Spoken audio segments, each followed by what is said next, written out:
Maninagar police સ્ટેશને 173/2026 BNS તથા પોક્સોની કલમ મુજબ પોક્સોના કાયદા મુજબ મણિનગર પોલીસ સ્ટેશનમાં એક જાહેરાત આવેલી, જેમાં ફરિયાદી તથા તેમના વાઇફ અપંગ હોવાથી તેમની સાથે પોલીસે સંપર્ક કરી એમની જાહેરાત લીધેલી કે તેમને સિક્યુરિટીમાં અહીંયા મણિનગર જોબ કરે છે અને એમની દીકરી 16 વર્ષની છે અને ગુમ થઈ ગઈ છે.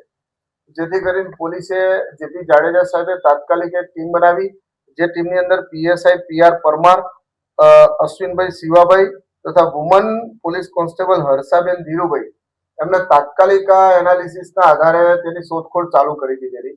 શોધખોળ કરતા ખબર પડી કે પોતાના વતનમાં જોડે રહેતા એક બીજો જે છોકરો છે એની જોડે આ છોકરી કોઈ જગ્યાએ રવાના થઈ ગઈ છે. જેથી આ ટેકનિકલ એનાલિસિસના આધારે આ લોકો ત્યાં ગાડી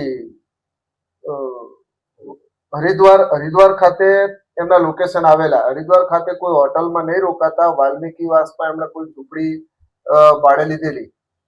આ જે છોકરી અને છોકરો છે એને શોધવા માટે એમને ખબર હતી કે પોલીસ આવશે, જેથી કરીને તે લોકો કોઈ હોટલ ધર્મશાળાને એવોઇડ કરતા જાહેર જગ્યા ઉપર નતા રહેતા અને ટેલિફોનનો એટલો બધો ઉપયોગ કરતા નહીં. પરંતુ કોઈ જગ્યાએ પેમેન્ટ કરવાનું હોય તો 2, 3, 4 સેકન્ડ માટે કરીને મોબાઈલ સ્વિચ ઓફ કરી દેતા હતા.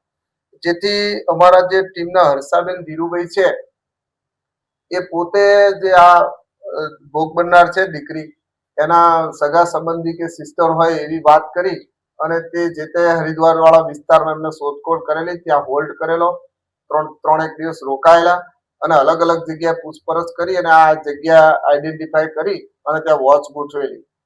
એમણે આ દીકરીના સિસ્ટર હોય અને એમની જોડે એક વખત મળવા માટે સમય જોઈએ છે એમ કરીને જે મૂળ મકાન માલિકને વિશ્વાસમાં લીધેલા અને પછી આ મકાન શોધી કાઢેલું. જેથી કરીને આ છોકરીને છોકરાને લોકો રિકવર કરી અને પોક્સો એક્ટની આગળની કાર્યવાહી કરવા માટે હરિદ્વારથી અમદાવાદ પરત લાવેલા અને તેમના મધર ફાધરને આ દીકરી પરત સોંપી અને આગળની તપાસ ચાલુ છે.